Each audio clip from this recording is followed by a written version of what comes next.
Everyone animate. laughed when the Chinese billionaire mocked the black waiter until he or her responded in Chinese. "Look at that monkey serving our table," said Li Wei in Mandarin, pointing at the waiter as if he were a decorative object.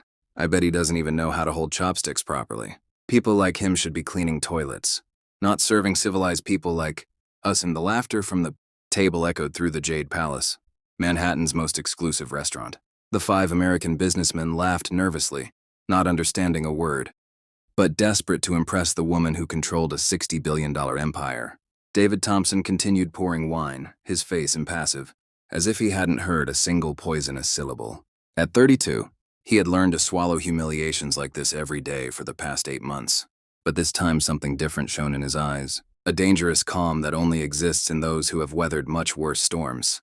Liwi, heiress to Wei Industries and one of the richest women in Asia, had arrived in New York to close technology import deals.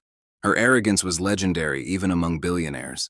She treated Americans like ignorant children and black people as if they were an inferior species. That one probably didn't even finish high school. She continued in Mandarin, savoring every cruel word. In the United States, he thinks giving jobs to people like that is progress. What a joke. David understood every word, every racial slur, every contemptuous comment, every display of cultural superiority. But what Liwi didn't know was that this monkey spoke fluent Mandarin, had a master's degree in Asian studies from Harvard, and had spent 5 years working as a cultural attaché at the U.S. Embassy in Beijing.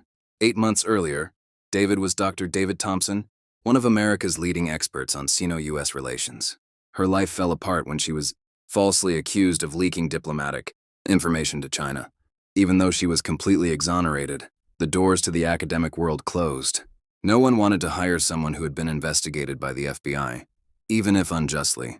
More wine, Liwi ordered in broken English, deliberately mispronouncing words, as if speaking correctly would lower her to the level of the natives. David served in silence, noticing how she made a point of not looking him in the eye. After all, why acknowledge the humanity of an inferior? While everyone mocked him openly, David maintained the unsettling serenity of someone who holds a secret too powerful to be revealed before the right time. Liwi was about to discover that underestimating someone based solely on the color of their skin can be the biggest mistake a person makes in their life. If you're enjoying this story of revenge and justice, don't forget to subscribe to the channel to find out how a simple night of humiliation would turn into the most expensive lesson a billionaire ever paid. Liwi was having fun like a cruel child, torturing a defenseless animal. Marcus Sterling naturally received the promotion that should have been David's. "Bring the bill," Li Wei ordered in broken English, as if speaking correctly would be demeaning. "And tell that little girl I'm Li Wei from Wei Industries. Maybe he's heard of my family on television." David almost choked. Li Wei from Wei Industries, the same Li Wei with whom he had exchanged formal emails for 3 years, coordinating visits by trade delegations. The same Li Wei who had publicly praised his work at the embassy, calling him the American who really understands our culture. Of course, she didn't recognize him. At the time, David wore $3,000 suits and frequented the same social circles as her. Now, in his black waiter's uniform, he was invisible to someone like Li Wei. Just another black worker serving her table. "You know what the problem with Americans is?" she said in Mandarin, savoring every poisonous word. "You think democracy means everyone is equal. But the reality is that there are superior people and inferior people. It's the natural order of things." Her pointing directly at David. "That one, for example, probably has children from 3 different fathers and lives in an apartment with 10 other people. That's how these people live in ignorance and promiscuity." Robert Hayes was visibly uncomfortable. "Li Wei, maybe we should focus on the contracts."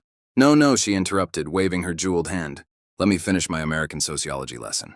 You need to understand who you're dealing with when you do business with us." David continued serving, his face impassive, but internally every word was cataloged and filed away. Liwi didn't know she was digging her own grave with every insult, every display of prejudice, every show of cultural arrogance. The worst came when she asked David to come closer to the table. "You," she said in English, pointing as if she were calling a dog. "What is your name?" "David, ma'am, David," she repeated, testing the name on her tongue as if it were something unpleasant. "Have you ever heard of China, David? Do you know where it is on the map?" The businessmen were petrified. The situation had gone beyond all limits of acceptable embarrassment, even for men accustomed to the ruthless world of international business. "Yes, ma'am," David replied calmly. Liwei laughed loudly. How cute. He knows where China is. She turned to the table, speaking in Mandarin.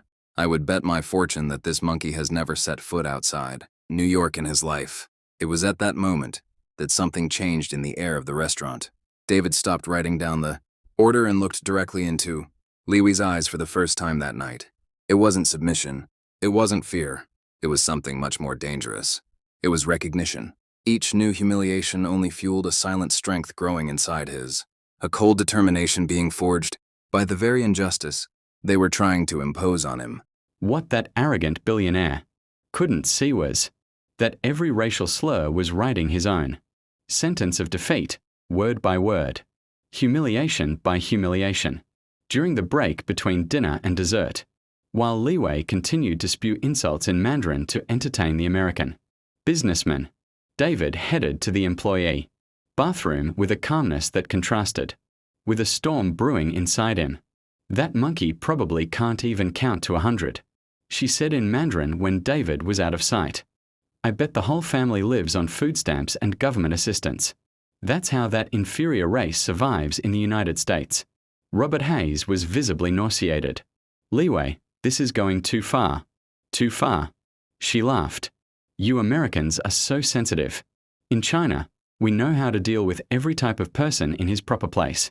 That's the difference between a civilization that's thousands of years old and a country that's only 200 years old. Meanwhile, in the staff bathroom, David took out his cell phone and began typing a message. That would change everything. The recipient was Dr. James Chun, his former mentor at Columbia University, now director of the Center for Asian Studies and one of the most respected Chinese Americans in New York. James, I need an urgent favor. I'm at the Jade Palace in Manhattan, and I just witnessed something that may be of interest to the Chinese diplomatic community. Liwei of Wei Industries is here making extreme racist comments thinking that no one understands Mandarin. I have everything recorded. Can we meet tomorrow? The reply came in less than 2 minutes. My God, David, where have you been all this time? Yes, let's meet. Liwei is under internal investigation in China for corruption and unethical behavior. Abroad, her comments could be exactly what we need. David smiled for the first time in months. Dr. Chun didn't know he was working as a waiter. In the message, David had identified himself only as a witness to the events. His mentor still knew him as the brilliant diplomat he had been. When David returned to the hall, Liwei had escalated her humiliation campaign to a level that made even the most callous businessman shift uncomfortably. She was speaking in deliberately broken English, imitating accents she considered inferior. You know how to clear a table properly, she said to David in childish English, as if she were talking to a child. Or do you only know how to carry plates like a trained monkey? The businessman fell into a deathly silence, even for men accustomed to the cruelty of international business.